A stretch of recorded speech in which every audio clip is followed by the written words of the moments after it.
Hey guys, subscribe for daily content. And if you're shopping for gear, make sure you check out the description for the newest items at some of the very best online retailers.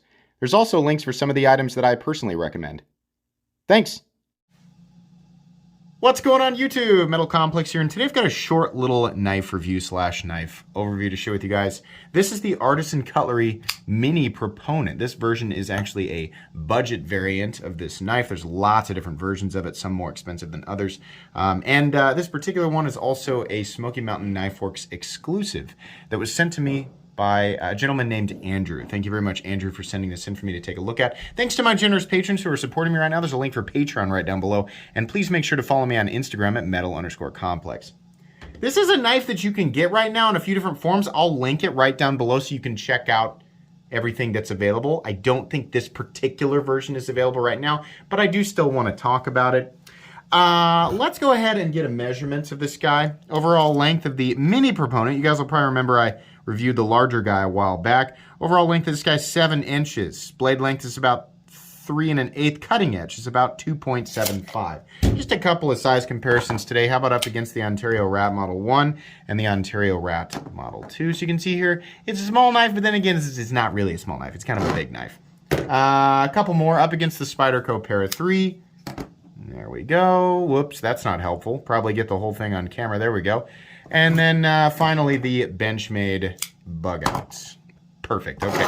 Let's go ahead and do carry profile. This is a big, it's a little tank, right? It looks like a little rhinoceros up against the Spyderco Para 3. It's not as thick as you might have expected, but it's definitely thicker than the Para 3 between the liners and the micarta scales.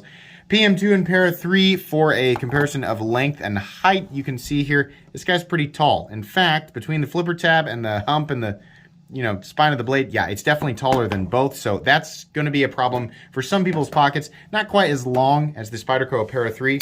Materials, we're looking at D2 steel. This knife is made in China. That's how they achieve the price tag, which is pretty low. Micarta, and then we have steel liners running on bearings. Quite a bit of that material, though, in such a small package, so the weight is still going to be fairly up there at 5.15 ounces. It's still only 5 ounces of object, but for some people, depending on the type of pants that they're wearing, hopefully they're wearing pants, it might just be too heavy, and it's understandable. It's kind of a weird object to carry. A lot smaller than the big one. The full-size one is massive, but still definitely a big object. Blade stock thickness on this guy. First of all, the action on this, while it is pretty difficult to disengage the liner lock, the action on it is actually pretty impressive. You can use these thumb barrels to deploy the blade. Mildly, honestly, the most comfortable, interaction with this knife is just flipping it. Outside of that, everything else is pretty uncomfortable, to be honest with you. We're going to talk more about that. Weight, oh wait, no, we already did. Blade stock thickness, I'm sorry. Blade stock thickness, that looks to be something like 155 to 165 thousandths, if I had to take a guess. And yeah, 155 thousandths it is. Thick. Unnecessarily thick, but okay, I think there's a lot of this knife that kind of screams novelty, haha. So I don't know if I really want to, get after it too much. We have a pivot that you can't really get at very easily, which kind of sucks. This should be a Torx, right? We're gonna have lots of people complaining about that clip. Yeah, we know. Artisan Cutlery been around for a long time. People make the same comments every single time. That's not what it is, right? Let's not seek out things to complain about that are not actually really what they are. The reason it needs to change is because it's not easy to get at, right? The spanner thing and this just needs to be Torx, right? That just makes more sense. And I think that is the case on a lot of Artisan Cutlery knives. I think they have moved away from that. But I feel like I still see it periodically, and it's probably, to be fair, it's probably on older production knives that are just still sitting around at retailers. And maybe they have completely and totally moved on. If that's the case, good deal. Probably a smart move. The rest of the hardware is either this combination spanner stuff, right, which makes it even more difficult to get at, or their T6 screws, which is also obnoxious. In fact, I'm just going to go ahead and say it. The hardware on this entire knife, the whole thing, it's just annoying, right? This just is what it is. Moving on to the actual review here. We have a gigantic wide pocket clip that's really not super comfortable on the hand when you're gripping it. The ergonomic lines are okay. It's kind of like holding a big rectangle. That's all I can really say about it. If you're going to be doing some draw cuts, this is a good blade shape for that. Really what's annoying here is interacting with it by using the thumb studs. You can do it. It's kind of annoying. And then disengaging the lock bar, which is stiff, kind of sharp, and there's a little bit of lock stick. That's something that I experience with a lot of Artisan Cutlery knives, and I feel like they kind of need to work on that a little bit. The lock stick thing it just seems like it's present on everything. The knife's profile is honestly kind of cool. It looks like this aggressive sort of Wharncliffe thing, but I gotta be honest here, this particular shape yields no specific advantage in any situation. A lot of this knife is just extra for the sake of being extra. And while that's okay, let's not confuse ourselves into thinking that you're, by this, specific shape and size, I'm gaining an advantage in this scenario. No, not really. Not really. It looks cool, and if you want to pick it up for that reason, I think that's totally fine. But there's more cumbersomeness here than there is utility and convenience. That's my opinion on that. The blade is thick and it comes down to a thick cutting edge. It is straight though, so it's going to be more, if you're like cutting into drywall or like I said, straight cuts, then okay. Fit and finish on it, outside of the lock stick issue, is pretty good. Fitment of everything is nice. Artisan Cutlery satin finish on this blade looks good, and I think it's probably because of the big fuller here. A lot of people say that these look like Medfords, and I've realized the reason people say that is because it has long ovals on it. What they're saying is it looks like the Medford Praetorian or any of the knives where Medford carves out ovals into their knives. It's also kind of big, like a Medford.